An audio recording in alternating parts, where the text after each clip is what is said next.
জানাই, শুভেচ্ছা জানাই এবং তাদেরকে লাল গোলাপের অভিনন্দন জানাই। বাংলাদেশ একটা গণতান্ত্রিক বাংলাদেশ। আমরা 1971 সালে মহান মুক্তিযুদ্ধের মধ্য দিয়ে সাম্য, সুবিচার এবং মানবিক মর্যাদার বাংলাদেশের জন্য মুক্তিযুদ্ধ হয়েছিল।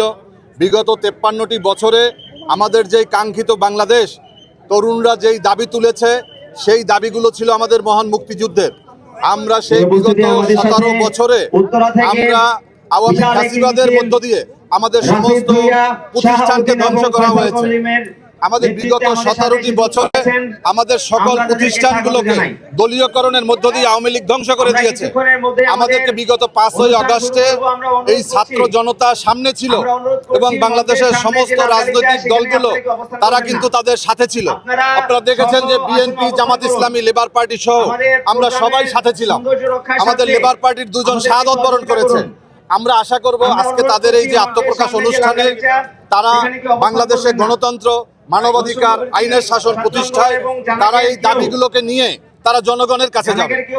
জনগণ রাজনৈতিক দলের পথ চলা, তাদের ভাগ্য, তাদের নির্দিষ্ট স্থানকে তারা তৈরি করে দিবে।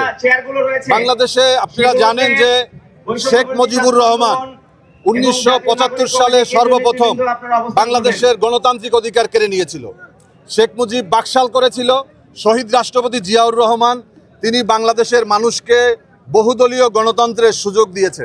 আজকে যে আত্মপ্রকাশ অনুষ্ঠান, আমি মনে করি এটা জিয়াউর রহমানের একটা বিশাল অনবদ্য অবদান। তিনি বহুদলীয় রাজনীতি করার কারণেই আজকে বাংলাদেশে যে রাজনৈতিক দলগুলো রয়েছে, BNP, Jamaat Islami, labour party সহ আমরা এই কারণে রাজনীতি করার সুযোগ পাচ্ছি।